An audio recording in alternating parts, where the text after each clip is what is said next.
Last session Vidur ji ने प्रश्न पूछा मैत्रेय जी से मिलकर के कि ये जगत की उत्पत्ति,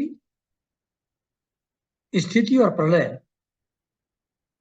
इसके लिए अपनी माया से जो अलग अलग अवतार लेकर के भगवान लीलाएं करते हैं, उनके बारे में आप हमको बताइए। तो मैत्रेय जी ने कहा कि ठीक है, जो भी भगवान की लीलाएं इस कॉन्टेक्स्ट में हुई हैं आपके प्रश्न के, उनका मैं क्रमशः उत्तर देना शुरू करता हूं।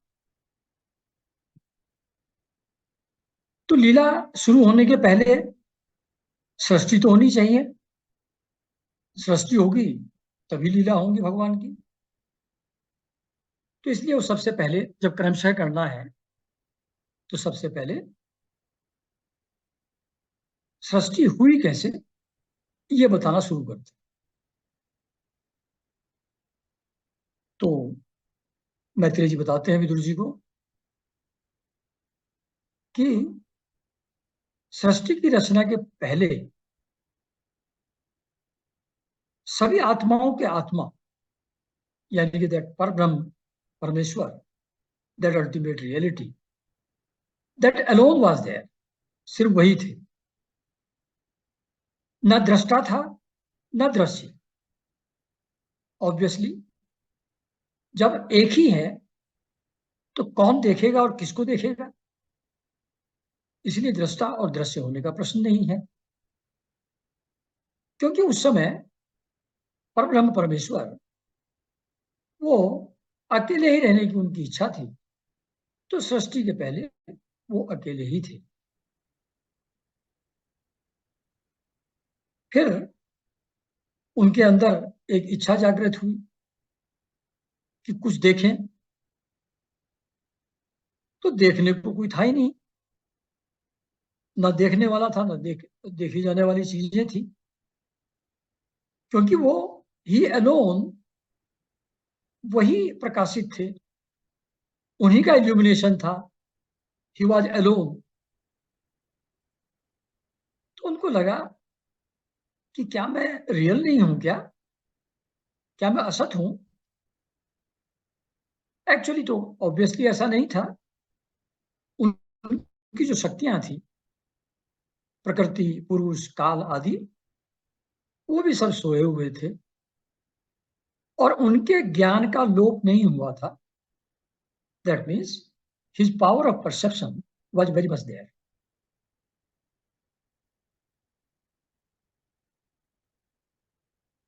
अब दृष्टा और दृश्य क्रिएट कैसे होते हैं, वो भगवान की जो माया शक्ति है, वही कन्वर्ट करती है एक रियल को कार्य और कारण के रूप में, कॉज एंड इफेक्ट के रूप में। और वो जो जिसको एक्सप्लेन नहीं किया जा सकता, जिसका कोई एक्सप्लेनेशन नहीं दे सकते, परिभाषा नहीं दे सकते, ऐसी अनिर्वचनीय माया के द्वारा, अपनी माया शक्ति के द्वारा भगवान ने इस सृष्टि का निर्माण किया है। तो इसमें जो इनिशिएटर रहता है सृष्टि के निर्माण में, वो काल शक्ति होती है, समय होता है, टाइम होता है। जैसे अलार्म होता है ना, तो एक पर्टिकुलर टाइम पर वो बज जाता है। तो ऐसी सृष्टि क्रम में काल वो अलर्ट करता है, याद दिलाता है कि अब समय हो गया है सृष्टि के होने का। और वो काल शक्ति माया के अंदर कुछ हलचल पैदा करती है, उसको जगह देती है माया शक्ति। जब माया शक्ति में क्षोभ पैदा होता है, डिस्टर्बेंस पैदा होता है, तब उसमें जो इंद्रियों के परे चिन्मय परमात्मा है, that consciousness itself which is beyond all senses, वो अपने अंश पुरुष रूप से, जैसे मैंने पहले भी बताया 2-3 बार कि 3 मेन शक्तियां हैं भगवान की, माया, पुरुष और काल। तो काल ने तो अपना काम शुरू किया, माया के अंदर डिस्टर्बेंस क्रिएट किया, पर माया तो जड़ पदार्थ ही क्रिएट करती है। सृष्टि के लिए उसमें चेतन तत्व भी चाहिए, इसलिए अपने अंश पुरुष रूप, भगवान का जो पुरुष रूप है, अंश है उनका, तो उससे चिदाभास रूप बीज स्थापित किया उन्होंने प्रकृति के अंदर। चिदाभास रूप बीज यानी कि उसके अंदर चेतना का आभास माया के अंदर डाला भगवान। तो जब भगवान ने माया के अंदर चेतना का बीज स्थापित कर दिया, तब काल की प्रेरणा से जो माया अभी तक अव्यक्त थी, मतलब it was not manifest, it was not perceptible, उस अव्यक्त माया के अंदर जब काल की प्रेरणा हुई, तो और उसमें चिदाकाश रूप, चिदाभास रूप बीज पहले से भगवान का आ चुका था, तो उससे महत्त्व पैदा हुआ।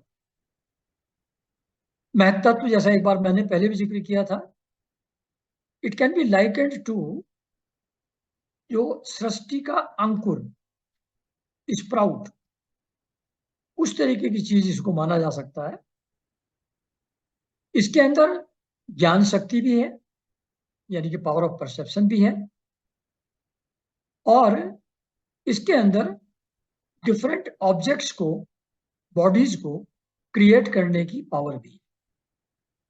तो इसके अंदर भूतों को पैदा करना और पावर ऑफ परसेप्शन होना, ये दोनों चीजें एक साथ महत्त्व के अंदर होती है।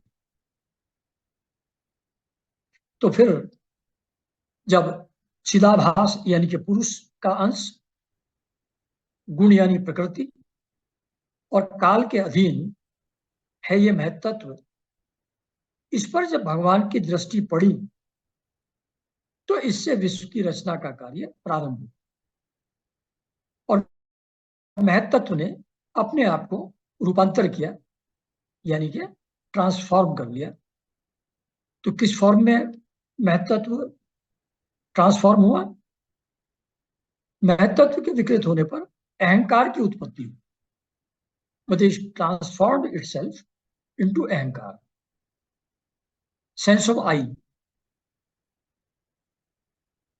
ये अहंकार, sense of I, is of 3 kinds. इसको 2 तरीके से कहा जाता है। एक तो जैसा पहले मैंने आप लोगों को बताया था कि सात्विक अहंकार यानी कि वैकारिक अहंकार, तेजस अहंकार यानी कि राजसिक अहंकार, और तामसिक अहंकार।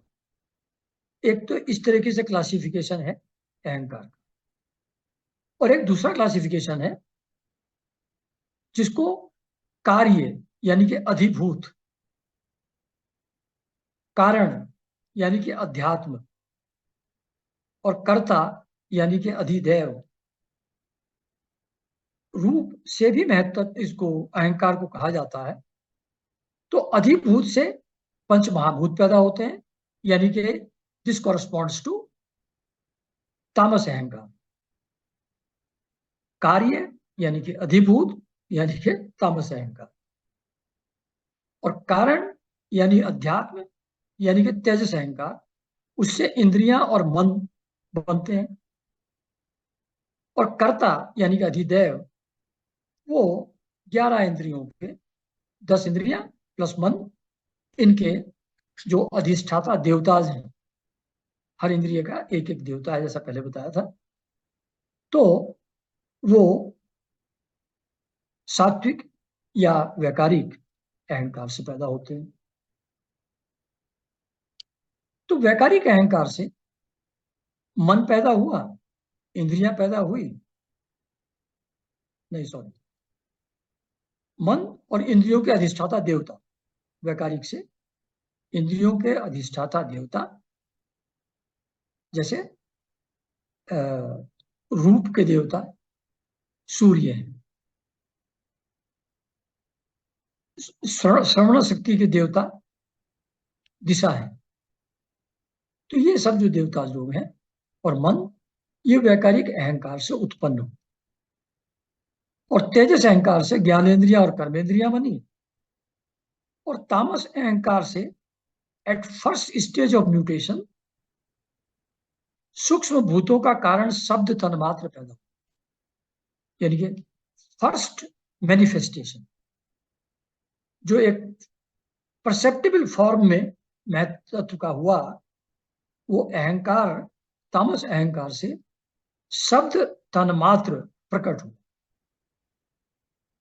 जैसे बाइबल में भी लोग कहते हैं, लिखा है कि in the beginning there was word, शब्द, शब्द ही था, यानी कि पूरी सृष्टि जो हुई है वो शब्द से हुई। तो यहां तामस अहंकार से पहले शब्द तन्मात्र पैदा हुआ, और शब्द तन्मात्र वो रहेगा कहां, उसके लिए स्पेस चाहिए, उसके लिए आकाश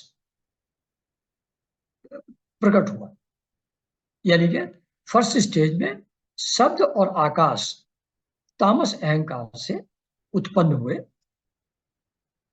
आकाश आत्मा की उपमा देने के काम भी आता है। जब कहते हैं आत्मा का स्वरूप क्या है, तो कहते हैं जिस तरीके से आकाश इनफाइनाइट है, there is no end to it, it is everywhere, ऐसे ही आत्मा भी ऑल परवेडिंग है, सभी जगह है। तो आत्मा की उपमा देने के लिए भी आकाश का प्रयोग किया जाता है। उसके बाद नेक्स्ट स्टेज, ये तो हुआ शब्द तन्मात्र और आकाश की उत्पत्ति। फिर भगवान की दृष्टि जब आकाश पर पड़ी, तो काल, माया और चिदाभास के योग से स्पर्श तन्मात्र पैदा। नेक्स्ट स्टेज, शब्द से, आकाश से स्पर्श तन्मात्र पैदा हुआ, यानी कि जिससे टच को महसूस किया जा सके, और उसको, उसका मीन्स क्या है, स्पर्श होता किस चीज से है, तो वायु से होता है। जैसे वायु, हवा जब विंड चलती है तो स्किन के ऊपर यू कैन फील इट। तो पावर ऑफ टच, स्पर्श, वो वायु का गुण है। तो स्पर्श तन्मात्र के बाद वायु की उत्पत्ति हुई। फिर ऐसे ही वायु में विकार पैदा हुआ, तो रूप तन्मात्र पैदा हुआ। ये क्या है, एक एक स्टेज सटल से मोर एंड मोर ग्रॉस की तरफ जा रहे हैं। पहले बिल्कुल सटल है आकाश, स्पेस, फिर वायु जिसको आप देख नहीं सकते लेकिन महसूस कर सकते हैं, फिर उसके बाद अग्नि आता है, वो थोड़ा और ज्यादा परसेप्टेबल है, फिर अग्नि से फिर जल, उसको और ज्यादा आसानी से आप देख सकते हैं, महसूस कर सकते हैं, और उससे और सॉलिड सॉलिडिफाइड फॉर्म में फिर अर्थ, मिट्टी, वो पैदा होती है, पृथ्वी। तो आकाश मोस्ट सटल, देन वायु, देन अग्नि, फिर जल, और फिर पृथ्वी। ये क्रम है सृष्टि होने का। तो वायु से रूप तन्मात्र हुआ, और उससे उसका प्रकाशक तेज, अग्नि, यानी कि लाइट, ये पैदा हुआ। फिर ऐसे ही वायु के ऊपर जब दृष्टि पड़ी भगवान की, तो तेज के साथ मिलकर के उससे रस तन्मात्र पैदा हुआ, एंड रस का मीडियम है, उसको महसूस करने का मीडियम है जल, जल के अंदर रस होता है, तो फिर जल की उत्पत्ति हुई। और ऐसे ही फिर जल से गंध, और गंध में पृथ्वी वो पैदा है। जो भी इसमें सब्सिक्वेंटली बनते हैं, यानी कि आकाश तो अकेला है, जब वायु बनती है तो वायु में वायु तो है ही, आकाश भी है, क्योंकि दैट रिक्वायर्स स्पेस। तो पहले वाला जो तत्व होता है वो सब्सिक्वेंट तत्व के अंदर विद्यमान होता है। ऐसे ही वायु के बाद अग्नि आती है, तो अग्नि में वायु और आकाश दोनों है। फिर जल आता है, तो जल के अंदर अग्नि, वायु और आकाश तीनों है। फिर पृथ्वी आती है, उसके अंदर earlier four, all of them are. तो उनके गुण जो उनके प्रेडिसेसर्स हैं, उसके पहले हुए हैं, उनके गुण सब्सिक्वेंट एलिमेंट के अंदर होते हैं। तो ये जो महत्त्व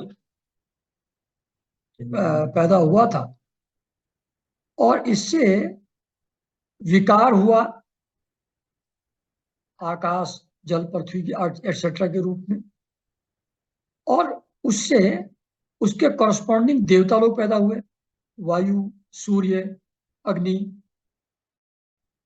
अश्विनी कुमार एटसेट्रा।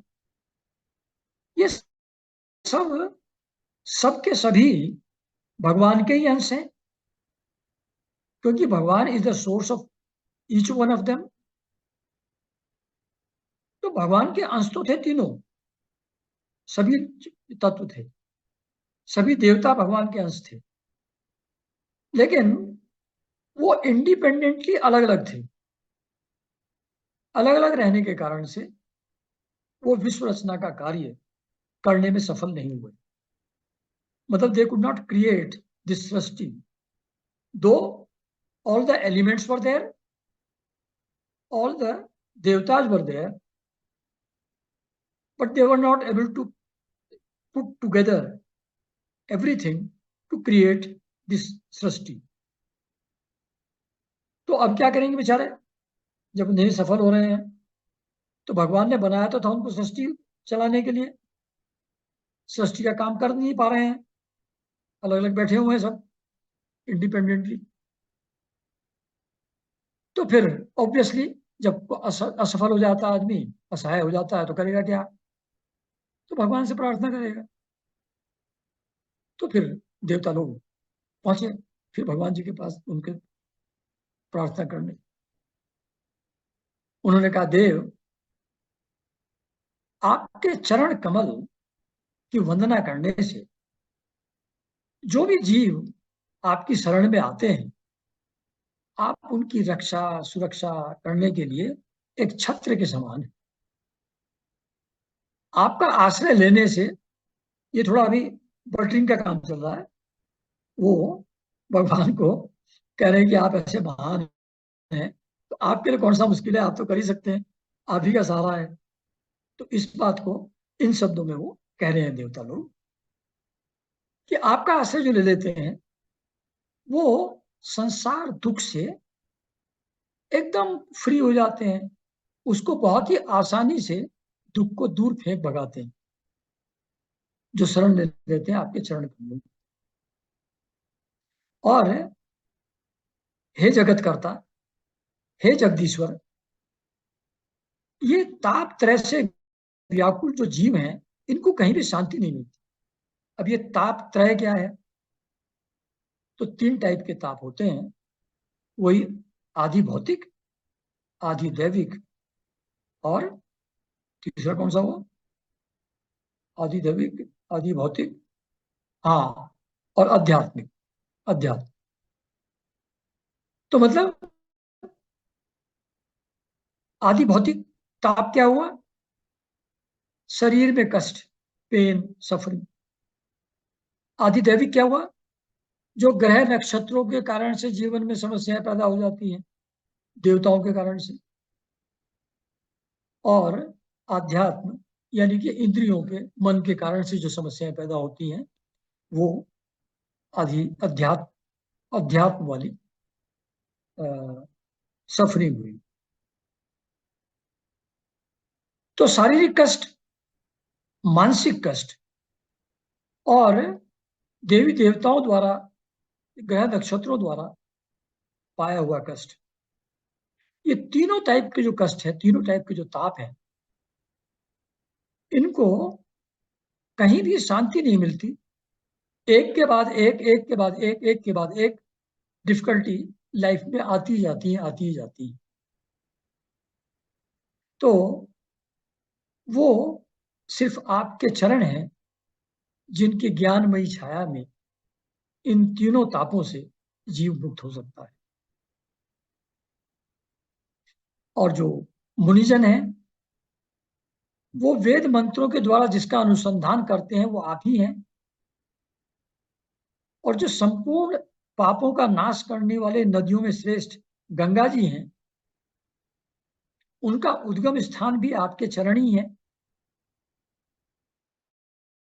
तो ऐसे चरण जिनको मुनिजन वेद मंत्रों के द्वारा जिनका अनुसंधान करते हैं, और गंगा जी जिनके चरणों से पैदा हुई है, ऐसे परम पावन जो आपके पाद पद्म हैं, उनका हम आश्रय लेते हैं। और हम चरणों की तो बात छोड़िए, आपके चरण जिस चौकी पर रखे रहते हैं उसका आश्रय लेते हैं। और भक्तजन श्रद्धा और श्रवण कीर्तन आदि रूप भक्ति से परिमार्जित अंतःकरण में धारण करके वैराग्य पुष्ट ज्ञान के द्वारा परम धीर हो जाते हैं। तो ये क्या कह रहे थे कॉम्प्लिकेटेड लैंग्वेज में, कि भक्तजन श्रद्धा और श्रवण कीर्तन के द्वारा अपनी भक्ति से अपने अंतःकरण को निर्मल करते हैं, परिमार्जित करते हैं, शुद्ध करते हैं। तो श्रद्धा, श्रवण और कीर्तन के द्वारा भक्त अपने अंतःकरण को शुद्ध करते हैं। जब वो शुद्ध हो जाता है तो उनके अंदर वैराग्य पुष्ट हो जाता है। उनका एक्सटर्नल ऑब्जेक्ट्स के साथ अटैचमेंट खत्म हो जाता है। उससे उनके अंदर ज्ञान की उत्पत्ति होती है, और उस ज्ञान के द्वारा फिर वो परम धीर हो जाते हैं। अब they are absolutely settled down and there are no complication in their lives. स्थिर हो जाते हैं, आनंदित हो जाते हैं। तो आप ही हैं जो संसार की उत्पत्ति, स्थिति और लय के कारण हैं। आप ही अवतार लेते हैं समय समय पर। तो आपके चरण कमलों की शरण जो लोग ले लेते हैं, जो आपके चरणों को स्मरण करते हैं, उन भक्तों को आप अभय दान प्रदान करते हैं। इन अदर वर्ड्स, कि हम अगर भगवान के चरण कमलों का स्मरण करें तो हमारा जीवन एब्सोल्युटली फियरलेस हो जाएगा। हम बिल्कुल अभय प्राप्त कर लेंगे। और जो लोग ऐसे हैं जो अपने शरीर, घर, संबंधियों आदि और जो दूसरे उनके पास प्रॉपर्टीज हैं, पदार्थ हैं, जिनमें उनका अहमता और ममता का दृढ़ दुराग्रह है, यानी कि शरीर में, घर में, प्रॉपर्टीज में, तो शरीर में मैं भाव है, और घर बार द्वार और प्रॉपर्टीज में ये मेरे हैं ऐसा भाव जिनके अंदर बहुत दृढ़ है, तो जिनकी स्थिति ऐसी है, जबकि आप उनके हृदय में रहते हैं लेकिन उनसे बहुत दूर हो जाते, रहते हुए भी बहुत दूर हैं।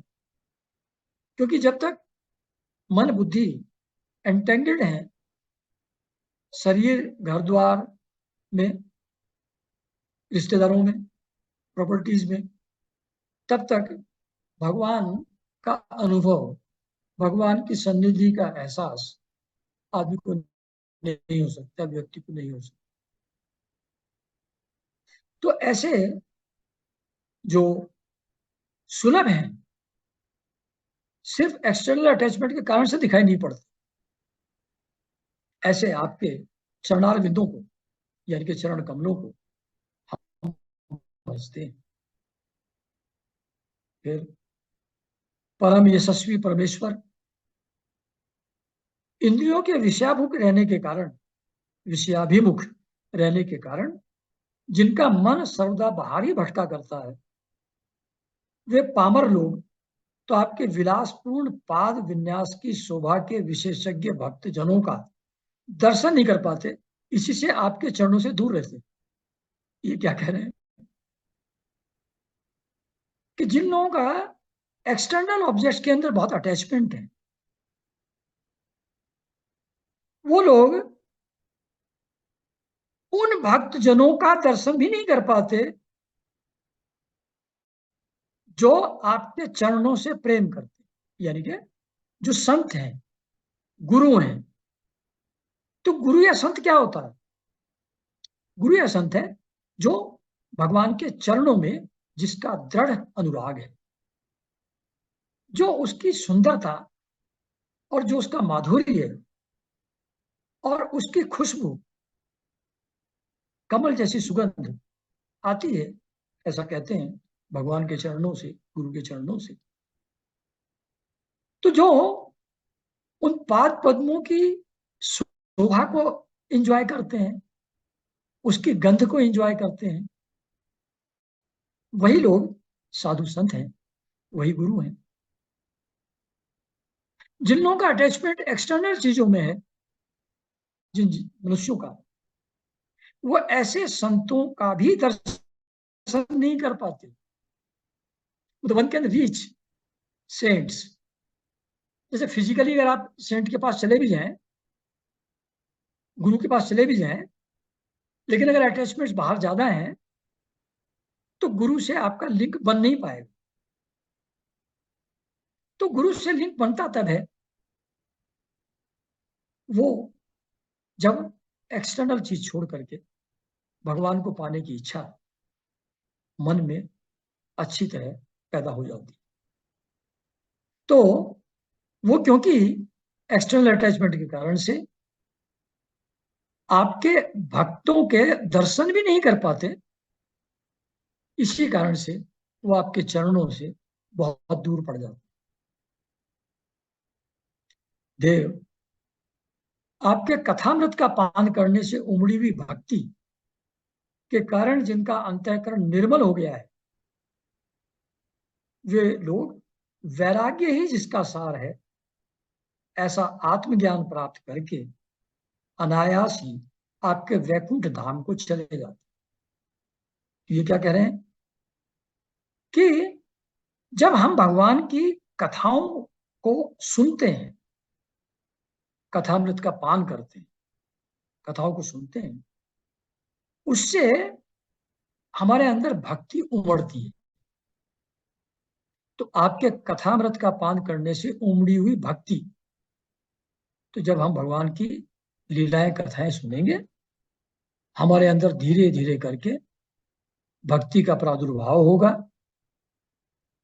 और भक्ति जब अंदर आ जाएगी तो अंतःकरण निर्मल हो जाएगा।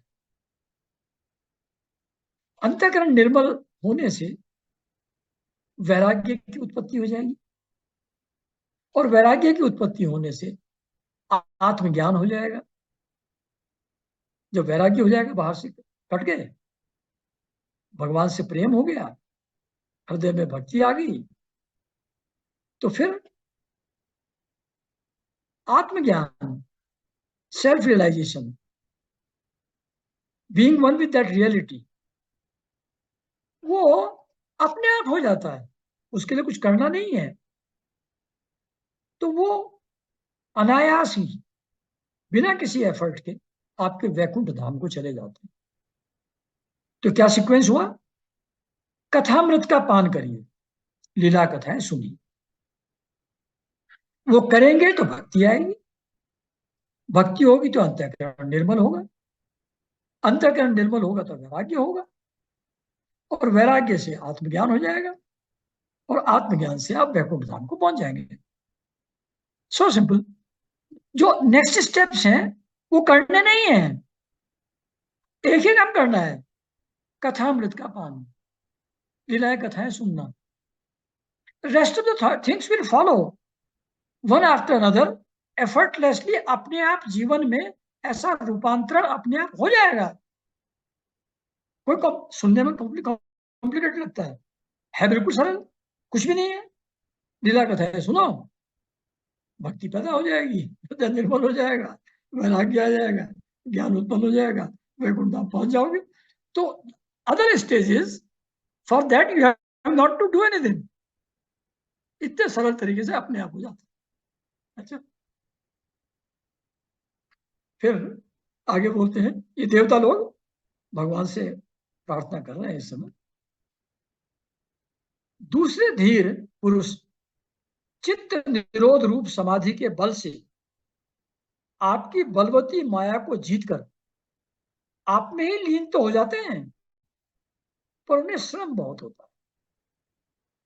मतलब जो अष्टांग योग है पतंजलि जी का, उसमें यम नियम, आसन, योगासन, प्राणायाम, ध्यान, धारणा, समाधि, वो जो 8 स्टेजेस हैं, उनको करने से भी आपकी बलवती माया को, पावरफुल माया को जीतकर आप में लीन योगी लोग भी हो जाते हैं, धीर पुरुष भी हो जाते हैं। पर उसमें बहुत श्रम है, बहुत लेबर इन्वॉल्व है, और उसमें पिटफॉल्स भी हैं, बीच बीच में बहुत कॉम्प्लिकेशंस भी पैदा होते हैं। लेकिन आपकी सेवा का जो मार्ग है उसमें तो कुछ भी कष्ट नहीं। भगवान से प्रेम करना, भगवान की सेवा करना, भगवान का स्मरण करना, इसमें तो कोई कॉम्प्लिकेशन नहीं है। तो इस मार्ग में कोई भी कष्ट नहीं है, बड़े प्रेम पूर्वक, बड़े आसान से, आदर पूर्वक आप वैकुंठ लोक को पहुंच जाएंगे।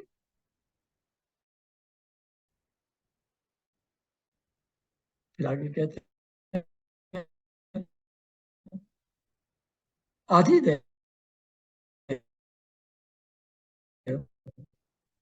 अच्छा, आप में मिल नहीं पाते, आपस में मिल नहीं पाते, और इसी कारण आपकी क्रीड़ा की साधन रूप ब्रह्मांड असमर्थ हो रहे हैं। अब अपनी कॉम्प्लेक्सिटी बताते हैं बेचारे अब देवता लोग, कि देखिए हम लोगों का सबका स्वभाव है अलग अलग। अग्नि का अलग स्वभाव है, वायु का अलग है, पृथ्वी का अलग है, और जो देवता लोग हैं, अग्नि, वायु, अश्विनी कुमार एटसेट्रा, हम सब लोगों के स्वभाव है अलग अलग, और हम त्रिगुणमय हैं, सात्विक, रासिक, तामसिक, सब किस्म के हैं। तो अलग अलग स्वभाव के होने के कारण से हम आप आपस में मिल नहीं पाते हैं अपने आप। This is beyond us to get together and create ब्रह्मांड, जो आपकी क्रीड़ा का साधन रूप। हम लोग सृष्टि को, संसार को, लाइफ को बहुत सीरियसली ले लेते हैं, लेकिन एक्चुअली क्या है वो, आपकी क्रीड़ा के साधन रूप ब्रह्मांड की रचना हम लोग नहीं कर पाते।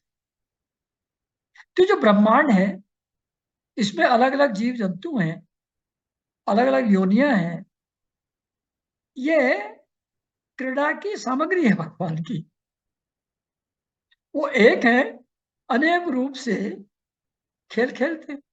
जैसे कोई पिक्चर बनाता है, कोई डायरेक्टर, प्रोड्यूसर, कोई सीरियल बनाते हैं, उसमें अलग अलग कैरेक्टर बनाते हैं, अलग अलग डायलॉग लिखते हैं उनके, अलग अलग परिवेश बनाते हैं, चारों तरफ का एटमॉस्फेयर बनाते हैं। लगता है जैसे बहुत सीरियस हो रहा है। जब हम लोग देखते हैं उन चीजों को, तो हमारे अंदर भी भाव उदय होते हैं। कभी हम भी रो रहे होते हैं उसको देख करके, कभी हंस रहे होते हैं, हैं? कॉमेडी सीन है को तो हंसेंगे, कोई दुख का सीन आ गया तो रोने लगते हैं। तो वो एक क्रीड़ा के लिए जस्ट क्रिएटेड चीज है। वहां वैसा कुछ हो नहीं रहा है जैसा हमको नाटक में या पिक्चर में दिख रहा है। ऐसा कुछ हो नहीं रहा है, जी जस्ट ए प्ले है। ऐसे ही ये संसार भगवान के क्रीड़ा रूप क्रिएटेड है। तो हम आपके क्रीड़ा के साधन का जो ब्रह्मांड है उसके बनाने में हम सफल नहीं हो पा रहे हैं, ऐसा देवता लोग भगवान को कहते हैं। अतः जन्म रहित भगवान, जैसे हर दूसरी चीज का जन्म होता है, they are created out of something, लेकिन भगवान तो अपने आप में है, उनका तो कोई सोर्स नहीं है, वो तो एवर एग्जिस्टेंट है। तो हे जन्म रहित भगवान, आप कुछ ऐसा करिए कि हम ब्रह्मांड की रचना कर दें जिससे आपको भी भोग समर्पित करें क्रीड़ा के फलस्वरूप, रोजी रोटी चलती रहे, हमको भी अन्न ग्रहण होता रहे, और जो दूसरे जीव हैं वो भी अपनी विघ्न बाधाओं से दूर होकर के हमको और आपको भोग समर्पण करते हुए अपना अपना अन्न भक्षण वो भी कर सके, अपनी अपनी जीविका वो भी चला सके, ऐसा कोई उपाय करिए, ऐसा भगवान से रिक्वेस्ट करते हैं देवता। भगवान आप तो हम देवताओं के आदि कारण हैं, हम तो आप ही से क्रिएट हुए हैं, आप ही का अंश है, और आपने ही कारण रूपा माया शक्ति में चिदाभास रूप वीर्य स्थापित किया है। यानी कि जो सोर्स ऑफ ऑल ऑब्जेक्ट्स है माया, उसमें चेतना का अंश भी आपने ही डाला है, और आप हमके हमारे आदि कारण भी हैं। इसलिए आप ही कोई उपाय करिए जिससे हम इस रचना को करने में सफल हो पाए। हे परमात्म देव, महत तत्व आदि हम देवगण जिस कार्य के लिए उत्पन्न हुए हैं, अब आप ही हमको बताइए उस संबंध में हम क्या करें। आप ही हम पर अनुग्रह करने वाले हैं। हम ब्रह्मांड की रचना करने में असफल हो रहे हैं अपने आप में, इसलिए आप हमें अपनी क्रिया शक्ति के सहित अपनी ज्ञान शक्ति भी प्रदान करें, जिससे हम ब्रह्मांड की रचना करके आपके क्रीड़ा के लिए उसको आपको प्रस्तुत कर सकें। तो यहाँ पर यह अध्याय समाप्त होता है। अगले अध्याय को अगले संडे हम फिर शुरू करेंगे। तो सभी लोगों को बहुत बहुत नमस्कार।